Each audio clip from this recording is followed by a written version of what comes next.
So firstly, let's talk about elbow dysplasia. So what is it?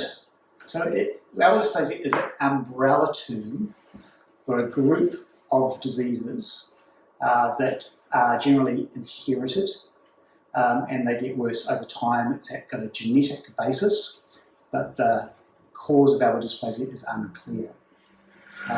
It can be bilaterally affected, so both elbows can be sore. The diseases that we tend to see is these cartilage flaps that you can see usually on the medial condyle. You can see that on a clinical X-ray. An ununited anchoneal process. You can see that on a flexed medial view. The most common one, which we're going to focus on tonight, is the medial coronoid process disease, which becomes a fragmented coronoid process. And you can get these different types of incongruities as well. And the goal of our treatment is to prevent the disease progressing to compartment syndrome, which is complete loss of cartilage in the joint. Zooming back, big picture, we're trying to stop the patient getting like this. So this is an older dog. I've seen a few of these in my life. You kind of feel sad for them. This is a horrific elbow dysplasia, and the goal is let's stop that from happening because it's really hard to treat. So, firstly, how do we get a diagnosis? We start with knowing what patients get affected by elbow dysplasia. So, these dogs are often presented very young. Probably the classic is an 8-month-old Labrador or Shepherd. So, they might present to you, say, 6 months for a bit of elbow pain or lameness, which gets worse or over time was intermittent. Because they can certainly be lame like that dog, but also they can be just stiff if they're bilaterally affected. So I tend to palpate the spine, the scapula, see if there's atrophy over that, because that would indicate atrophy of the muscle through disuse. And this here is an elbow effusion. It occurs in between the lateral epicondyle and the bone there, and it only occurs when the dogs are standing. So when the dog lifts up the leg, you won't feel an effusion. So it's different to a hygroma, which is this everted sac. So it will disappear, and it's quite soft. It's quite subtle. But we don't always see that. If the dogs do have an effusion, it's a significant thing. The dog is very severely affected. So these dogs have elbow pain. So often when you just flex and extend, there's a normal range of movement and the dogs aren't sore. But when you supinate and pronate, those dogs can actually squeal quite easily. They're young puppies. And so what I tend to do is supinate and pronate the elbow, and also what you don't want to do is when the dog's standing, flex up that shoulder by putting your hand on the humerus so the elbow isn't affected, because many of these dogs have shoulder OCD as well. And a dog with shoulder OCD, you flex the shoulder, and those dogs are really sore. It's really noticeable. So those are probably the two 8-month-old diseases that we would see. I got a little video of a dog that was very timid, and I was timid. But we did an exam anyway, and I got a video of it. So here we go. I'm not sure how that sounds. It's coming from the neck. Can I just have a look at you, please? Dad's going to hold you. Oh, she's worried. Bring your back this way. You stand up. So I'll just narrate. I'm getting that dog nice and so I'm flexing that shoulder, and the dog's not painful. Yeah, that elbow is quite comfortable. Feel there's no effusion. See, feel an effusion. So we're going to flex and extend. The dog's fine with that. And where that is a supination and a pronation. And what I'm doing is I'm pronating, but I'm also pressing the medial coronoid process, and the dog pulls back. I want to see it's repeated, so do it again, and the dog will pull back a moment, as will I. No, pressed harder the dog with localised. So that's probably an assessment of so we've diagnosed elbow pain in that patient. So what do we do about it? So there are 4 views, and because it's bilateral, you really want to plan 8 views.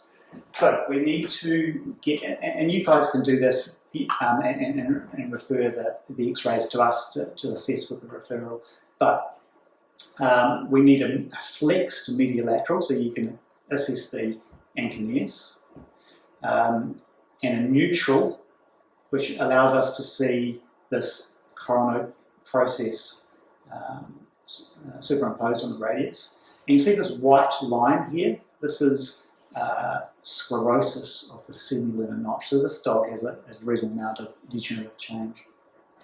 Also want to get a craniocaudal view so that we can look at both the coronal process but also the medial condyle of the humerus for OCD. And this is slightly lazy. So rather than get a normal CC, which is fine and very diagnostic, you can allow it to come out to the side a little bit, so that just by 15 degrees, so that you can get a great view of the coronal process as well. So that's a really nice view. And don't forget the shoulder. We want to rule out shoulder OCD both with pain but also with radiography, because you don't want to send a dog home and go, oh, it's also got shoulder OCD and it represents for more surgery. So we're happy to perform surgery on patients just with X-rays. I'll talk about advanced imaging in a minute, as long as we get a report. So we use Mark Owen, and he can usually diagnose elbow dysplasia with radiographs. But we have some great advanced imaging options for diagnosing elbow dysplasia, PET CT, and this is PET CT, I'll talk about that later, and CT. Access is a bit harder up here, but we're working on that. It's also useful to, you don't need to do this to diagnose elbow dysplasia, but if you're concerned about the patient potentially having an immune-mediated or inflammatory arthritis, it's useful, maybe the dog's got pain in multiple joints, to also get a finite aspirate of the joint and look at, either send it off or look at it, and it shouldn't have a whole lot of neutrophils in that joint. It should be just monocytes. So it's just a useful test. If you've got your own microscope, you can do that. So we've diagnosed elbow dysplasia. How do we treat it? I'll hand over to you. So as Brent said, we've got these really kind of sort of 4 clinical entities of elbow dysplasia, and they're manifested quite different and have different ways of dealing or managing these conditions. So this is a nice image of an ununited anconeal process. So this is why it's really useful to get this really flexed lateral view. Sometimes in an extended view that can be obscured by the medial humeral epicondyle. It's not always easy to see that, so getting a nice flexed view is really helpful. And we can see our radiolucent line there and the ununited anconeus sitting up here. So the anconeus develops as a separate centre of ossification and would normally be fused onto the olecranon or onto the ulna by 4 to 5 months of age. So we see this radiolucent line in dogs older than 20 weeks. It's usually a good guide. We can say it's got an ununited anconeus. So for treating these, we would normally do a live screw fixation. So we can place a screw through the olecranon to capture the anconeal process. But we would always also do a proximal ulnar osteotomy in these dogs to allow this to heal. Some of these will heal actually just by doing the proximal ulnar osteotomy without actually doing fixation, but we would normally do both. When these become quite chronic, they often become quite sclerotic. It's often still worth attempting fixation in these, and sometimes they'll not fully unite, but they can be stable. But if that fails, or if we get a very sclerotic chronic one, we sometimes see these in 2, 3, 4-year-old dogs, and they're very sclerotic. Sometimes it's necessary to remove the ununited anconeus, but that does leave quite a bit of an instability in the elbow. and will lead to quite marked progression of their osteoarthritis. So we'll try and catch them early and fix them if we can. So incongruity. So it can present in lots of different ways. There's also a very extreme example of radio-ulnar incongruity. We've basically just got a short ulna here, and this has caused a secondary ununited ankylosing process. And this has been dealt with in a similar way. We've got a lag screw fixation into the ankylosing process and done our proximal ulnar osteotomy. And because of the degree of incongruity there, we've done an acute lengthening of the ulna. So we've got fixation of an external fixator on the antebrachium, and to acutely lengthen the ulna to restore the congruity to the joint, just to give this ununited ankylase a chance to heal. That's a very extreme example of incongruity. We won't always see them like that. Osteochondritis dissecans. So we'll see this typical lesion on the medial humeral condyle with a little depression or defect in the subchondral bone. They often have an area of sclerosis round about them. It's not always easy to differentiate this from a kissing lesion that will come along with a fragmented coronoid. You get abrasion on the other side of the joint. But if we do see a defect in the subchondral bone like that, and we're suspicious of OCD, we would want to explore that joint. So if they do have we would treat it just like shoulder OCD or a stifle OCD, we would remove the osteochondral flap and curette the underlying subchondral bone to try and encourage it to fill in with fibre cartilage.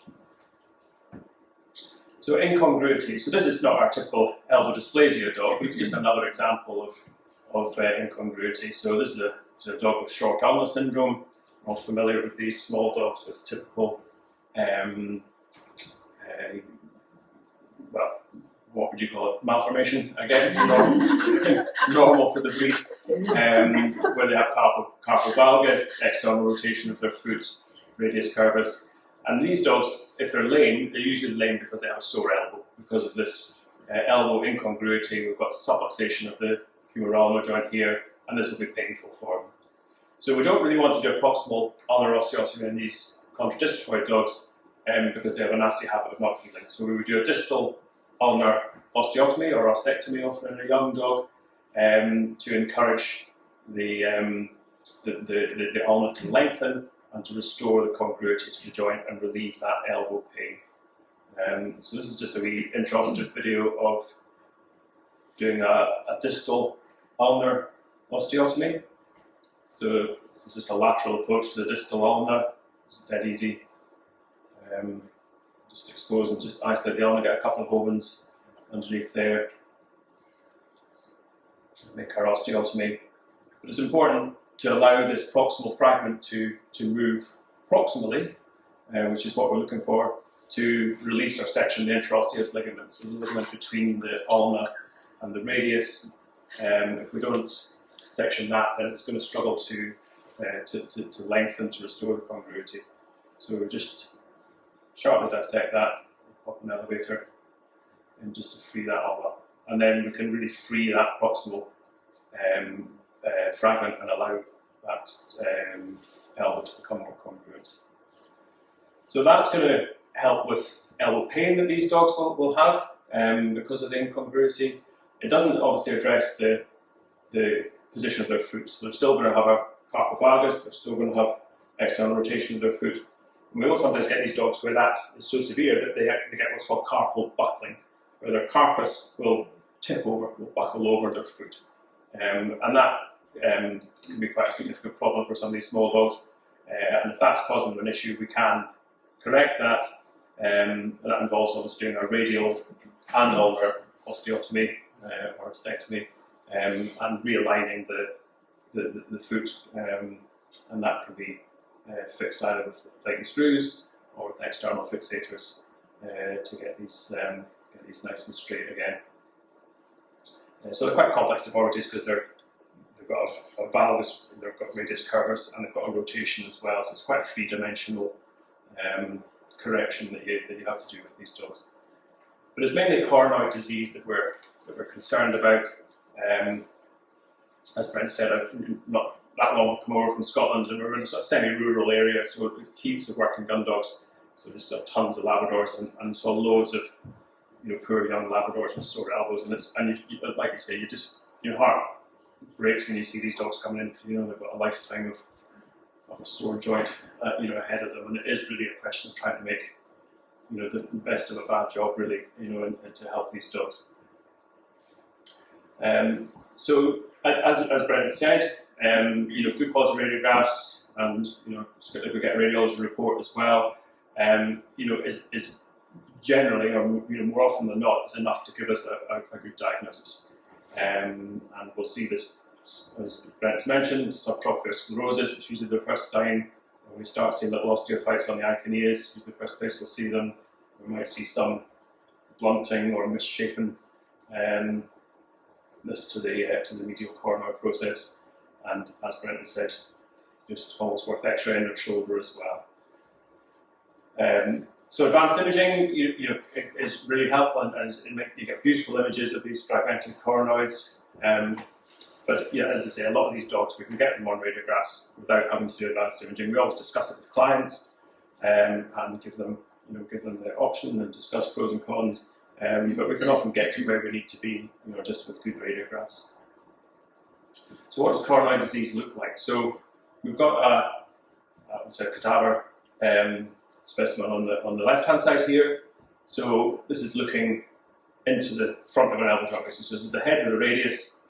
This is our medial coronoid process here. So it's the medial side of the joint. Medial coronoid process. The lateral coronoid process is the semilunar notch here. So your Icanias and the electron's going to be up the top there. So on this one we've got a fissure line or a fragment line there at the radial incisor, just between the radius and the medial coronoid process. This arthroscopic view is what we call an apical fragment, so sitting just at the apex or the tip of the coronoid process. And then this is ultimately what these dogs may well end up like with medial compartment disease, where we can see this full thickness erosion of the articular cartilage over the coronoid, and we're going to get corresponding damage on the medial cubital condyle, and that's a bad thing to have. So this was a study by Peter Botcher from Zurich, which was really nice, where he did CTs of dogs with elbow dysplasia or coronoid disease, and he used the subtrochlear joint space width as a measure of pressure on a joint. So we have a narrow gap basically between the two bones is indicating increased pressure, and so we could map out where the pressure lies in these dogs. And this is a dog with elbow dysplasia, and so the red colour is higher pressure, so we've got a focal area of pressure on the medial coronoid process. And this is due to radio-ulnar incongruity. So these dogs will often have a step between the medial coronoid process of their ulna and the radial head. And when we do arthroscopy on these dogs, when you're looking in from the medial side, you put a probe in, it'll often drop just over there. You've got a little step between the medial coronoid process and the radial head. So this incongruity is meaning there's a pressure point on that medial coronoid process. And as Brent said, it's still unclear, and probably haven't got the full answer as to what causes coronoid disease. But this incongruity and this pressure point over the medial coronoid process is likely to be an important component of development of the disease. So how do we go about managing this? So, my journey with this is 25, 30 years ago. I don't know, Brent, you were saying we just do arthrotomies on all these, and we open the joint and we try and pull fragments out, and we take little osteotomes to them and chisel away the coronoid. And then there was a paper probably in the early 2000s, I guess, which showed that there was no benefit to doing this. These dogs would be just as arthritic as if you left them alone and treat them conservatively, so everyone could pull back from doing that. Spent a lot of time mismanaging them conservatively. And then as arthroscopy became more prevalent and more available, then I would be scoping all these joints and pulling fragments out of them and burning away the base of the coronoid, doing subtotal coronoidectomies. It's still a really frustrating thing to deal with. Some of these dogs will do well, and some of them just won't. And you're discussing, prior to arthroscopy with clients, saying 40% of dogs that we're going to scope are not necessarily going to be better at the end of it. And that's a bit of a disappointment for clients when their dog is still lame 3 months after you've done an arthroscopy on them. So there's been some more recent papers. This is Neil Burton in 2011, and this made everyone sort of sit up and think. That he did force plate analysis follow-ups at 6 months and 12 months after dogs that had arthroscopy and dogs that had conservative management, and the dogs that had arthroscopy were no better than dogs that had been managed conservatively. And this kind of put the cat among the pigeons a bit. You know, people were thinking, well, what are we doing? There was quite a lot of controversy over the case selection with these ones as to what dogs went into which group, so there was maybe some bias involved, but it certainly made everyone sit up and think. And then there's a slightly more recent paper in VCOT. This was an owner assessed paper, so owners doing load scores on their dogs at 12 months after treatment. And again, no real benefit was seen in dogs that were treated arthroscopically or dogs that were treated conservatively. And you probably can't read that there, but this here is the conservatively managed group, load scores at 12 months. And this is the arthroscopically treated group, load scores at 12 months. So the mean or median load score is actually higher for the dogs treated arthroscopically. So our go-to treatment now, really, or what we will do for the vast majority of the dogs if we're going to take them to surgery, is do a proximal ulnar osteotomy. And the aim of this is to try and address this radio-ulnar incongruity and to offload the medial coronoid process. So we do an osteotomy, so it's bi-oblique, so it's oblique in two planes, so from proximal to distal and from lateral to medial. And we obviously leave it with no implants or no fixation, and that allows movement of the proximal ulna in 3 planes actually. So we get caudal tipping, so we'll tip forwards. We'll get rotation around the long axis of the ulna, and we get slight varus as well. And you can see how that drops the medial coronoid process away from the radial head or distal to the radial head. And the aim is to share that load or take that pressure point off the medial coronoid process. So this was Noel Fitzpatrick's paper. This was 86 dogs that he did.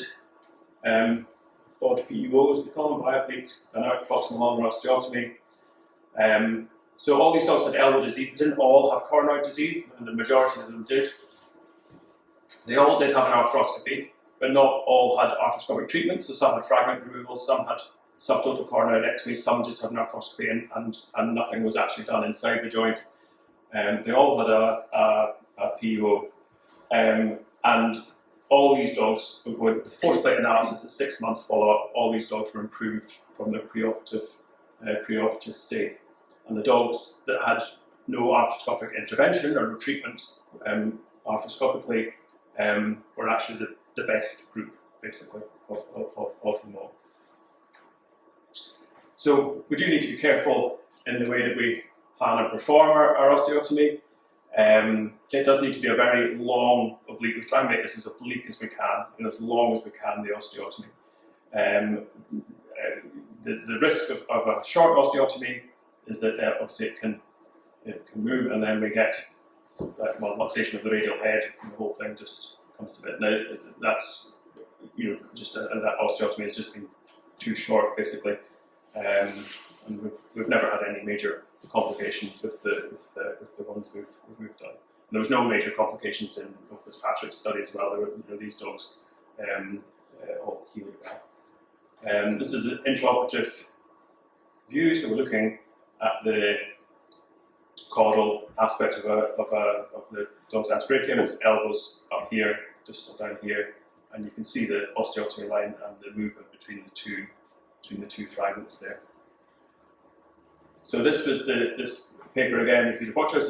These are the same dogs after the proximal ulnar osteotomy. These dogs, they did also have a subtotal coronoidectomy, so that the shape of the coronoid has changed because they've had a coronoidectomy, taking the tip off. But when these measurements are actually made at the base of the coronoid, so there's been the coronoidectomy really just takes off the tip of the coronoid, and the measurements here are made at the base of the coronoid. and you can see how the pressure, that focal pressure point has been taken away from the medial coronoid process there, and we've got better congruency at this between the medial coronoid and the radial head. That actually creates a little bit of incongruency between the lateral coronoid and the radial head, but the load sharing is now more even across between the radius and the ulna.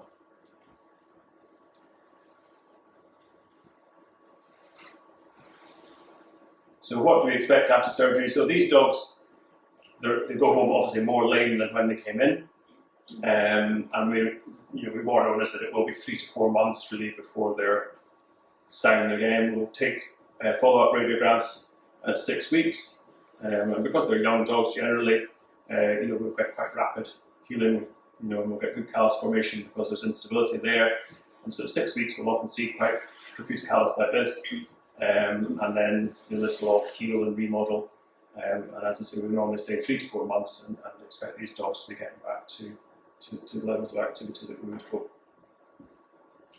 So treatment options, do we go conservative or is surgery the way to go? So Brent's going to discuss the options and the indications for surgery and the outcomes that we can expect with the different pathways in just a wee minute. So our colleague Yvonne is going to have a little chat about our analgesia protocols for dogs with these forelimb surgeries.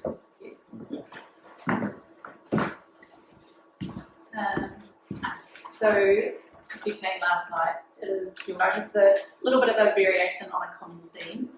So for our analgesia, we are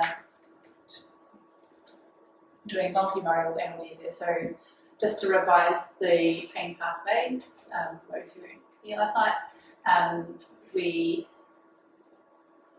have nociception happening in our peripheral tissues.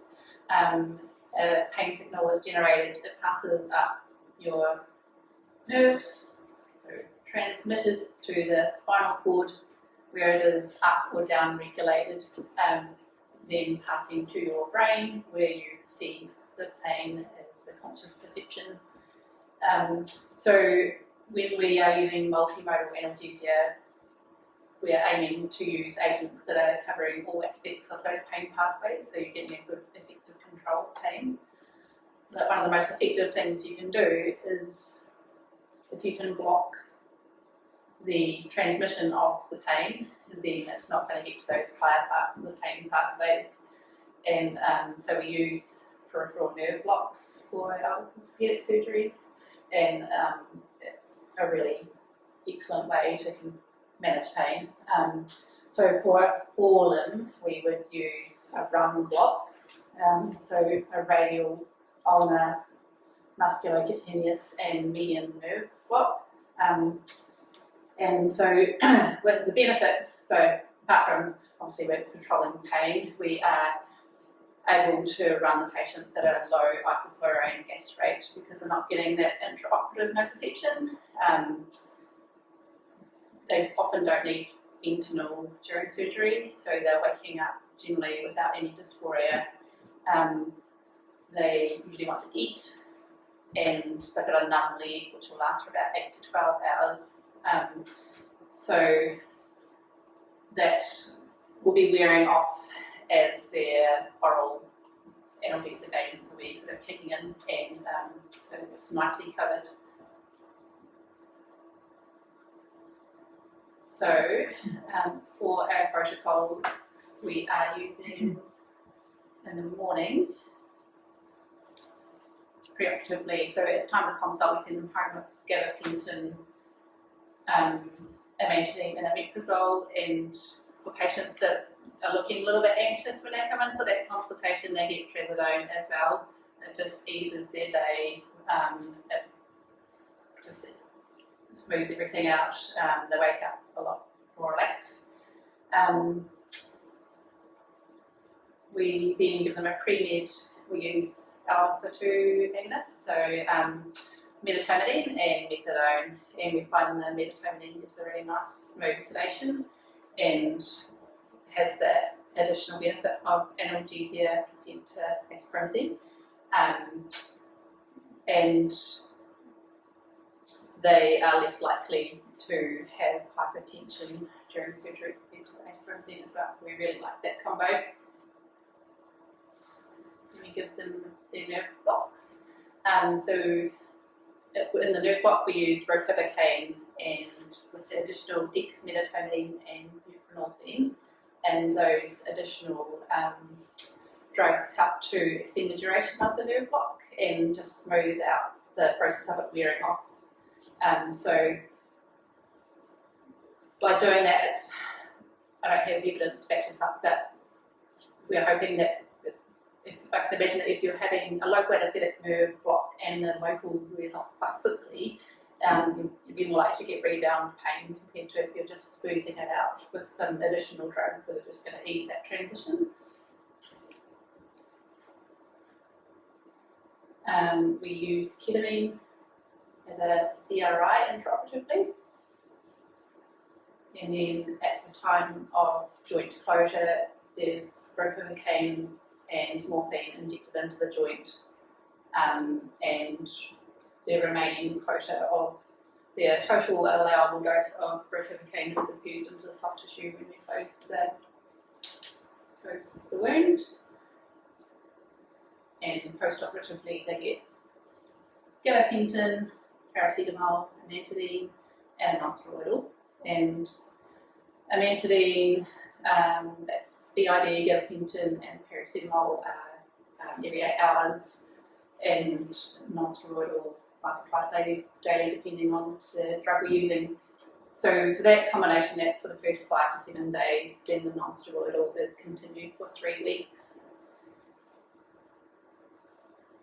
They also go home with a single dose of buprenorphine, which we formulate into a gel by mixing injectable buprenorphine with carboxymethylcellulose powder, CMC powder. You can just get that, it's readily available at Spotlight as a food grade product that is used to thicken icing fondant.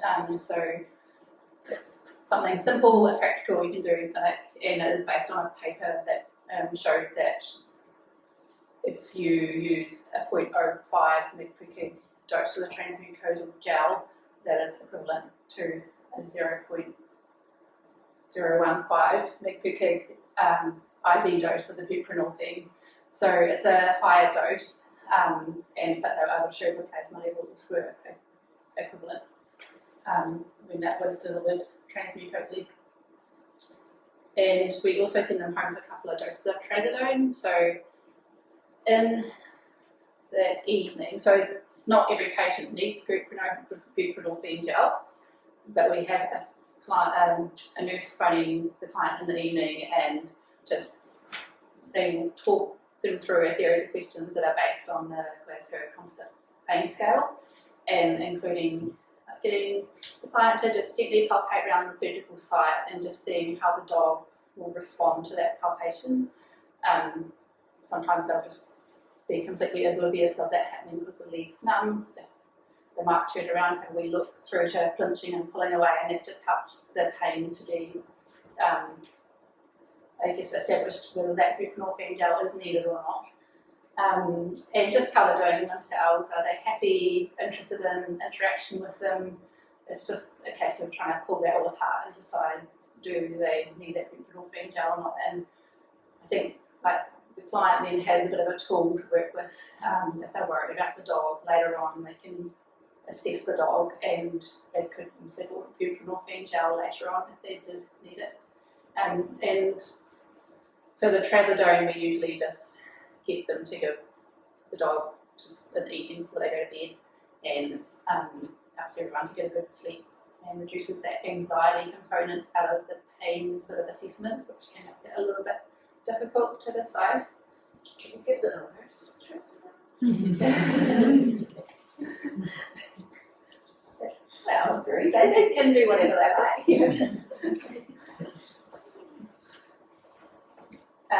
So for the peripheral nerve block, we use a nerve stimulator. And so we are looking, when we are using the nerve stimulator, we're looking for a specific motor response of the leg when the correct nerves are stimulated. And to do that, we also use this specialised little insulated needle. So it will deliver the current and you can infuse the local through that needle as well. So if you don't have a peripheral nerve stimulator, you can palpate the nerve, which is quite handy for a fallen.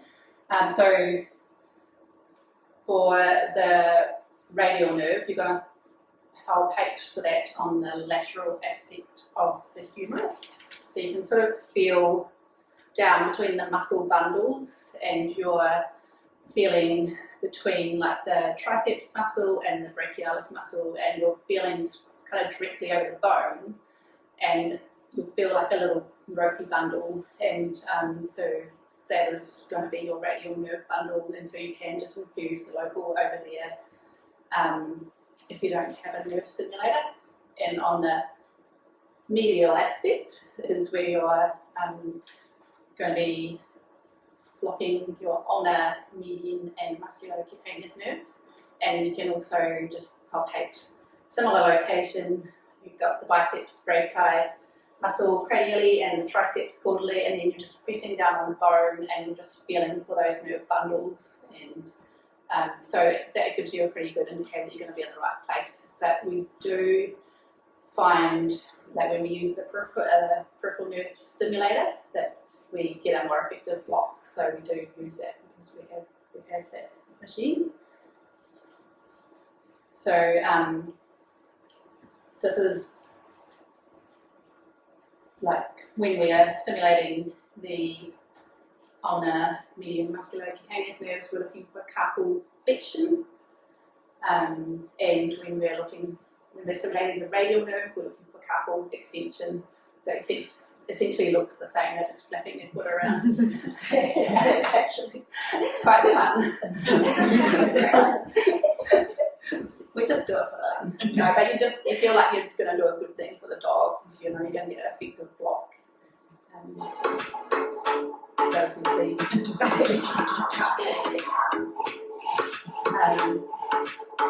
this is this was actually a radius ulnar fracture, so you do have to, the leg wants to flop around sometimes, so you have to hold it nice and secure. It does make it a little bit more challenging to get that good motor response. Yeah, sometimes with the greyhounds you get like this really good waving on foot, but they've got such lovely muscular legs.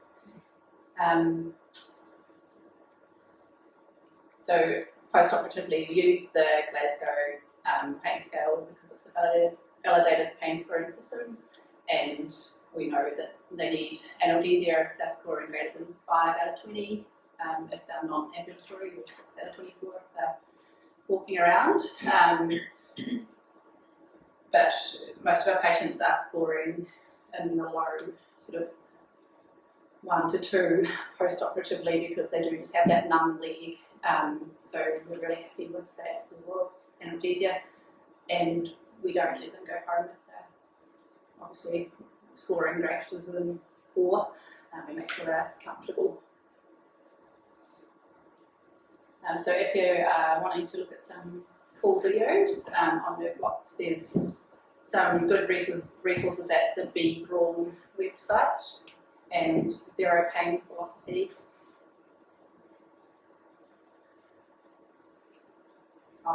And it might be some on our website as well. Yeah. What was that first one you said, sorry?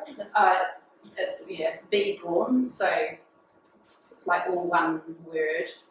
Be Brawn, which is BRAUN. Thank you. Yeah, that's a good. So I'll hand you over to Brent. Yeah, so thanks, Yvonne. So there are handouts here about the, and it's also on our website about the doses that Yvonne's talking about. So you're welcome to use the doses in your own practice. So I'm going to be very very brief before I hand over to Elena's about the wonderful physio, which is a key part of therapy. But how do these patients do? And I'm really excited about outcomes because our nurses from Animal Orthopaedics is leading research in Australia and New Zealand for multiple surgeons to assess the type of surgery that we're doing here. And it all started during the first few weeks of COVID, when in Christchurch I was presented with this 2-year-old blue heeler, and I said with coronary disease, and I said to the owner, hey, I believe the research that says coronoid removal doesn't do anything, because I've been doing it for years and I was being very unimpressed with the results. I just want to not go into the joint and all and just do approximate ulnar osteotomy only and follow the literature. But there's just not much evidence on outcomes. So I suggested what we do is a pre and a post PET CT. So this is a CT with a gamma camera in it. So we inject some a radionucleotide that produces what we call a hot, well, areas where the bone is inflamed and having a lot more turnover. So this is what we call a red or a hot coronoid. This is the coronoid here, and this is the medilateral view. So we go, great, we've got a diagnosis of coronary disease. So we have a starting point, and we press go and performed our proximal ulnar osteotomy. 8 months after surgery, you can see here that we have a repeat PET CT, and Mark Owen assessed that for us as low radionucleotide uptake. And notice that it's actually got a fragment, but the dog wasn't lame. And so no one had ever done that before, so I was really happy with that, and I started to have confidence to just do PUOs and leave the coronoid alone and remove an OCD. So the team here has assessed all the cases that Animal Orthopaedics Group has done, and this is the load score, which is basically a measure of arthritis pain as assessed for the owner. So these are all the median results of all our dogs grouped together. You can see that they start with a very high load score, and over time, so that we're 5 or 6 months here, they've got a very low score. But over time, we're now at 30 months, and the low load score is maintained. So these dogs are not lame with this procedure, apart from initially. So we're really satisfied with this, and we want to. Well, how does that compare to the study that Stuart talked about with no arthroscopy at 12 months? They had a load score of around 8. Arthroscopy, they had a load score of around 12. Now we're getting these low scores less than 5 by not going into the joint. So I want to prove this to the world because I think that we've got the right answer, and so many surgeons are just removing coronoids, and we don't need to prove that. We need to compare the treatments. So there is now a website created last week called the Dysplasia Research.org website to answer this question, and nurses here are doing the hard work to get an answer. So we're accumulating surgeons who are using this condition. We've got a committee here, VSA from Auckland and Andrew from Massey is going to be part of it, and I'm going to choose practices in Australia as well. And what we're trying to do, well, not me, these guys are trying to do, is we're going to compare everyone's different procedures and over time get the owner to answer the question of what is the best treatment, and then everyone can do, I think it's us, but we'll see. Well, who's going to win the race is basically the answer. So it's an exciting piece of research. I love our dysplasia. I like talking about it, but I'm going to hand to Elena. I love that. I think it does too.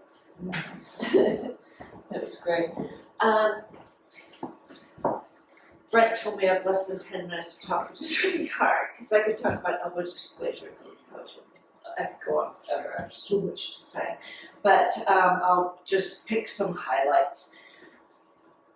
So when it comes to ED, what I'm going to talk about now pretty much is relevant for both post-op and conservative management as well. So we always start with a really thorough assessment of the entire body, not just the joint. So we're looking at do a thorough gait analysis as well as biomechanical analysis. And we're also assessing the joint, the elbow joint as well, but all those surrounding joints as well, because they have a lot to do with the outcomes and the effects of our treatment, how good it's going to be. We can't just look at that elbow joint to treat everything. So then we develop a treatment plan and we set off trying to treat everything. And I guess the difference, I would say the difference between like a surgeon and us, I mean, well, there's a big difference, but I think like surgeons go in, they get their diagnosis, and they either cut them or drug them. That's about it. That is it. Where we're like trying to fix so many other different things, and every single patient is so different and unique and complex. You know, we're looking at a lot of different things, and we're trying to go and physically address all these different structures. But it helps if they've had a good surgery. I'm sure. And proper drugs. Like, I love drugs. And yeah, drugs, surgery, and physio, and some love, and we're good. But we look at all these different types of things, and we pick out what's best for each patient. So this is like quite an obvious one. How many of you guys prescribe passive range of motion or do passive range of motion in your post-op patients? Not just elbows, but anything? Hands? You're doing it pretty much regularly? Good. And so are you teaching your owners to do this? Right. And so are you demonstrating it to your owners? Right. Excellent. And are you watching your owners do it? Wow, that's pretty good. Are you having your owners video you doing it?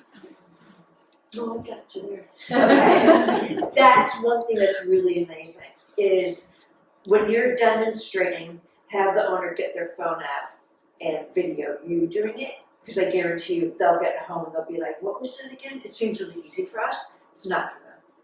You know, it's a big deal for them, especially if it's post-op.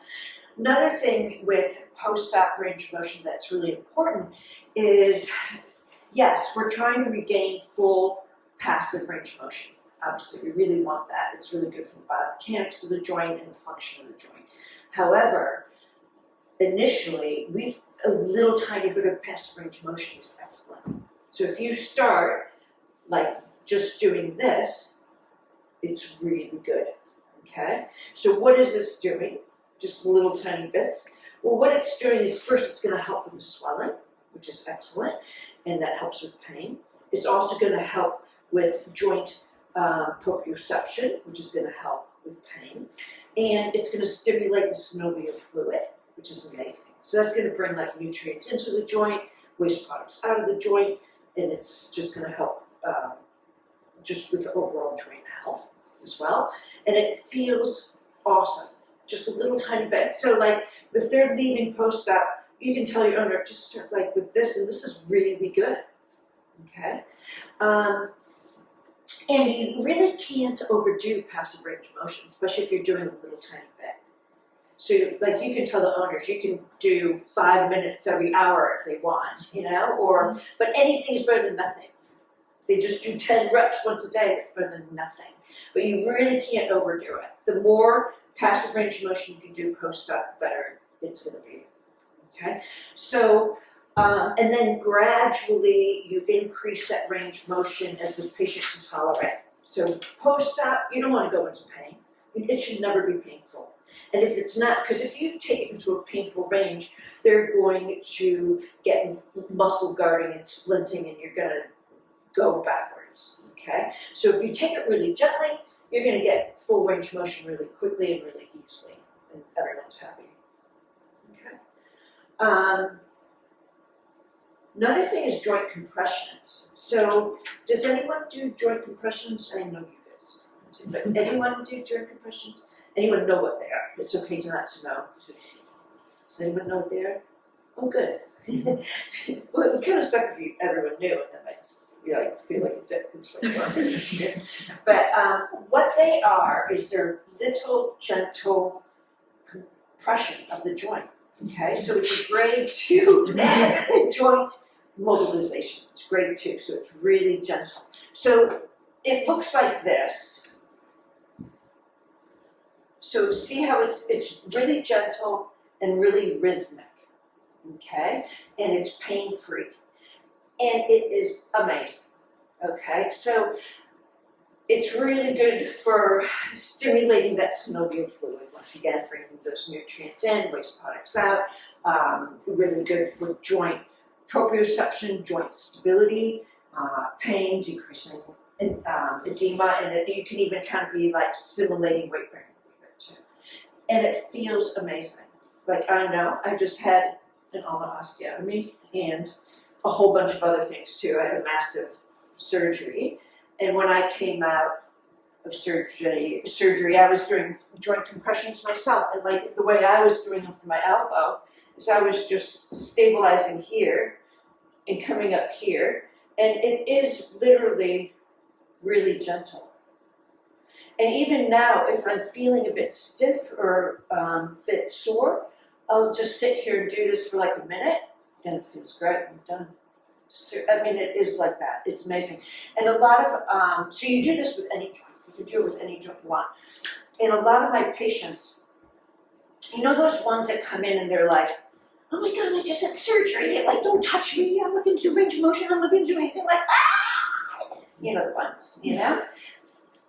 They'll let me do joint compressions. Like I can't remember a time when I couldn't do joint compressions on a dog after surgery. It's as long as I could get 1 minute in, then it's like it's magic, isn't it? They're like amazing. It's amazing. You start doing it, they're like, because it does. It's like instantly you feel better. Like I know, like after seconds, you're like, oh. So it's amazing. So it's super easy. It's super effective and super amazing, and it's great for the joint. So I really would love for you guys to do those for any of your patients, any post-op patient, or any patient that's not moving your joint much. So it's really easy. Once again, video yourself doing it, and the Animal Physio Facebook page has quite a few videos on this too. And then stretching, like stretching is incredibly important, okay? So especially with elbow dysplasia, because what we find is there's a lot of muscle bracing, right? Because the muscles are trying to stabilize the elbow joint leading up to it. So they become hypertonic. When that happens, it's really detrimental on the joint. It alters the biomechanics of not just the elbow joint, but other parts of the body.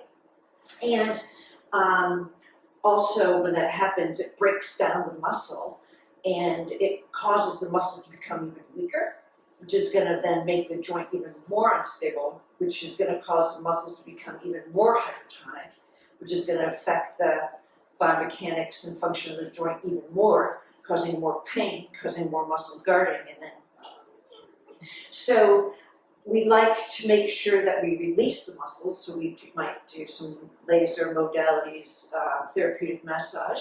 You need to stretch these, okay? We need to elongate these muscle fibers. So we go in and we stretch usually with elbow dysplasia, we're stretching all the muscles in the upper limb and what other compensations. And it's super, super important to do that. And then, though, you need to follow it with strengthening of that specific tight muscle that day. Because if you don't, it's just gonna, because it's weak, right? And that is part of the reason it's tight.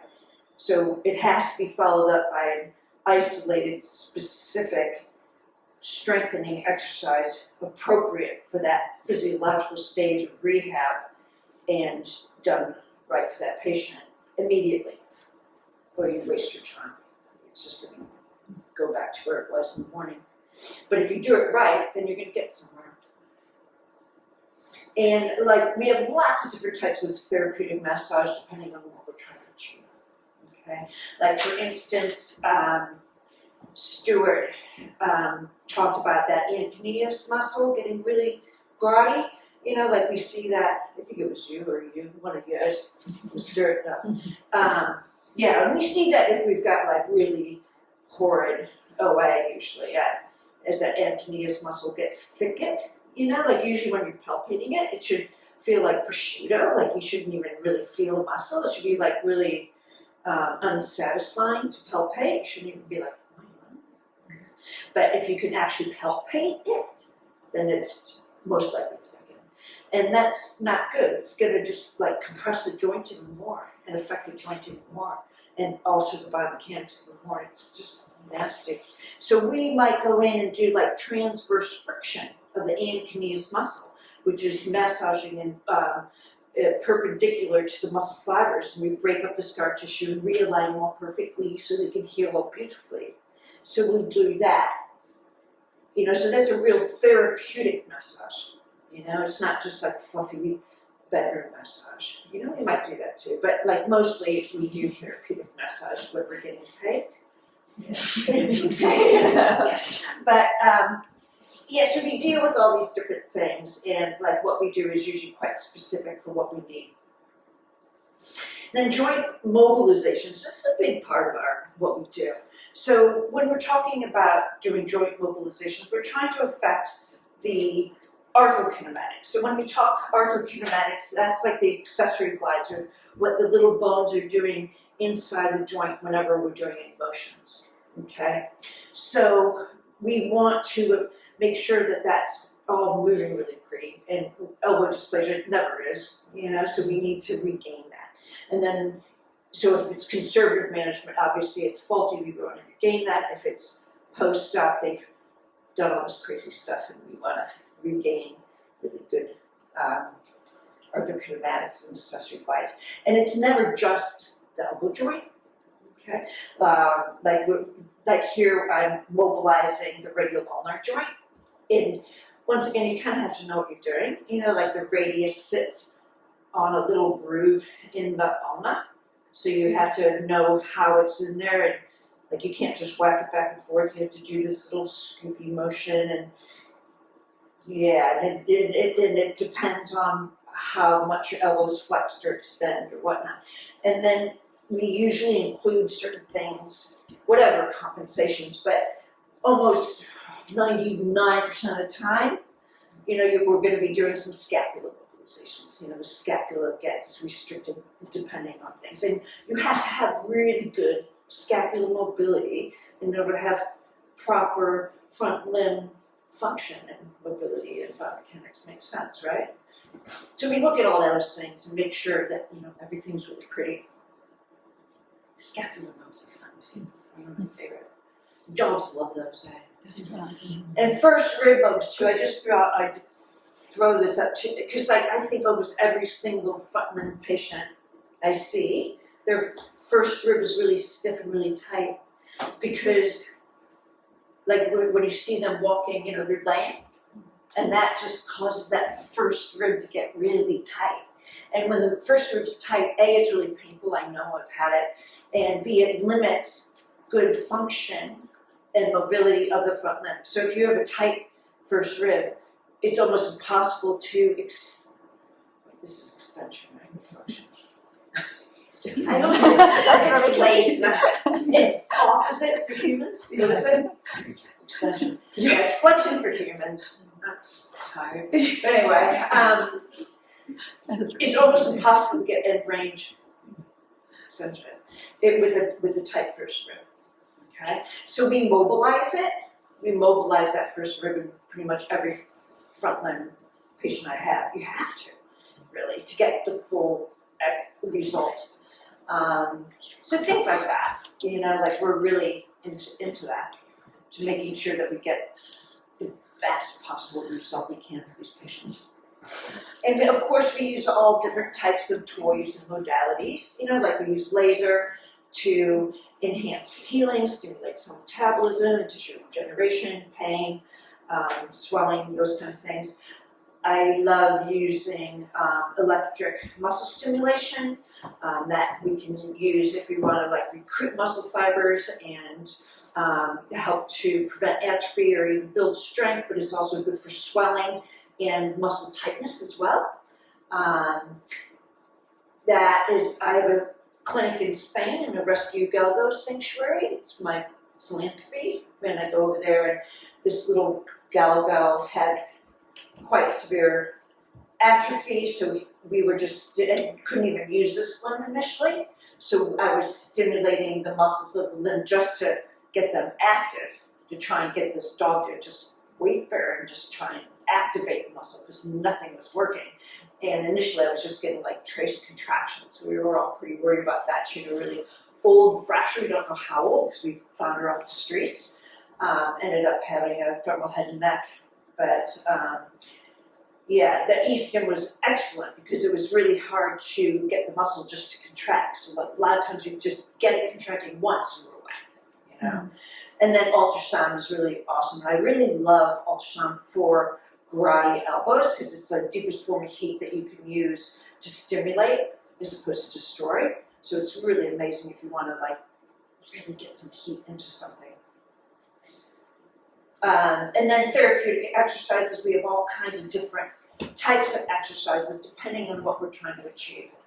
But we want to make sure that we're addressing a bit of everything. So we want to get a good muscle balance, okay? We want to get really good muscle stability. We want to have good proprioception and strength, flexibility, range of motion, all kinds of different things. So we assess the dog every time they come in pretty much and determine what we think they need to do. And then we have all these really cool fun toys that we get to play with and do. But the thing is that when they're post-op, like I talked about a little bit last night for those of you there, is that we always have to respect the different physiological stages of healing. So you have to know your physiology and you have to know the different stages of healing and what's appropriate for each stage, and you have to manage each stage appropriately too. So you have to know what you're doing because you have to gradually load the joint, you have to do gradual progressions, can't go too fast, you can't go too slow, and then on top of it you have to individualize it for the patient. So you really have to know what you're doing. And you have to know your physiology, really, to be good at doing therapeutic exercises for post-op patients. We're great at that. Well, we've been doing it a while. That's what we do. And I just thought I'd throw up a couple little slides that, you know, sometimes we're desperate. You know, I'm not a big fan of elbow splints. They really don't work that. Elbows are tricky.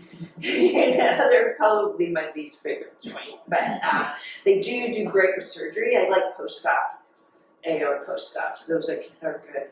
Conservative, if that's a really grotty ED, conservative management, it's not that fun. We can do a lot with them, but it's challenging. And sometimes I will use an elbow support, and it's usually out of desperation. And then I just thought I'd whack this slide in. Time in nature is really good for any post-op patient. They've done studies on humans, and like us humans steal research from the animal world, so I just think the animals can steal research from the human world. Definitely. So they did research on humans, and they took patients and they had them spend 30 minutes a day in nature, right? So not just outside, but actually in nature, right? Like that.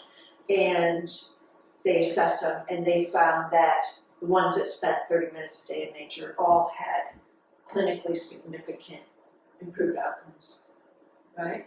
So, and it makes sense. So I actually prescribe that to my post-op patients, or even my limited mobility patients or cage rest patients or whatever. They can still be on cage rest, and you can, take them outside, put them under the walnut tree, and just hang out with them for a half hour, and whatever, they can be out of the cage for that time. They can be out of the cage if you're supervising them there. So I prescribe that as part of their rehab, this time in nature. And it's really good, yeah. And it's evidence-based. And you know that dog before, the hooked up to the machine, and guys all went, oh, that's her now. Oh, I know, I would never put a slide like that and leave.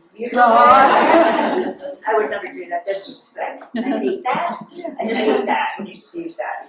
Never would I ever do that. So this is her now, she's living in California, Eliza, and she's loved and pampered and everything is really good in the world. We typically get them out of Spain because it's pretty dangerous for them to stay in Spain. So everything went well for her. Well, she's struggling a wee bit with rescue life. You can see that looks pretty. And again, thanks to SBS for sponsoring us, and thanks to my beautiful team. You guys were amazing. Thanks to you guys for coming. Really appreciate it.